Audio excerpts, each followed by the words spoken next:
Shalom jemaat yang dikasihi Tuhan, damai sejahtera Allah penuhi hati kita semua. Allah selalu mencukupi. Firman Tuhan hari ini diambil dari Filipi 4 ayat 19, demikian firman Allah. Allahku akan memenuhi segala keperluanmu menurut kekayaan dan kemuliaannya dalam Kristus Yesus. Tuhan melalui Rasul Paulus menegaskan bahwa Ia akan memenuhi segala keperluan kita menurut kekayaan dan kemuliaannya.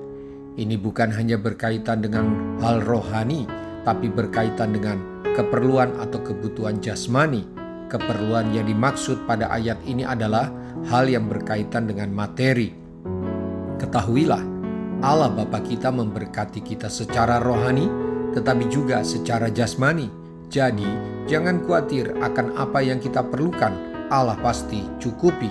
Bapak, Ibu, Saudara-saudari, yang membuat munculnya masalah kekurangan dalam hidup kita adalah bukan karena Allah tidak memenuhi keperluan kita, tetapi seringkali masalah kekurangan muncul karena manusia tidak pernah merasa cukup dan tidak pernah merasa puas, dan juga karena masih hidup dalam dosa. Mari kita belajar untuk selalu mengucap syukur dan mencukupkan diri atas berkat Tuhan setiap hari dan berjalan di dalam jalan kebenaran. Kita harus arahkan mata dan hati kita kepada apa yang telah Allah berikan agar bisa mengucap syukur dan merasa cukup. Mari terus belajar mengucap syukur dan berpadanan pada apa yang ada, bukan pada yang belum kita punya.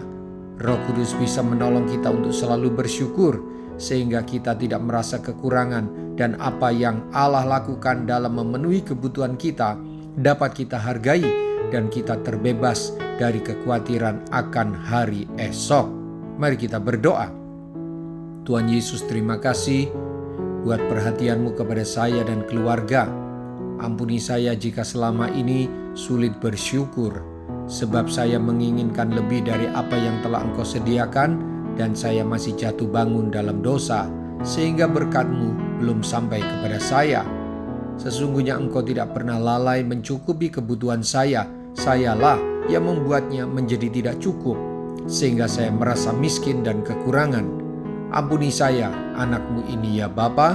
Saya dan keluarga mau belajar hidup sederhana, seraya menikmati berkat-Mu yang tidak pernah kurang buat saya dan keluarga. Terpujilah nama-Mu. Saya mau selalu bersyukur dan memuliakan nama-Mu. Dalam nama Tuhan Yesus, haleluya. Amin. Sampai jumpa besok dengan suara gembala, firman Allah yang hidup. Tuhan Yesus memberkati.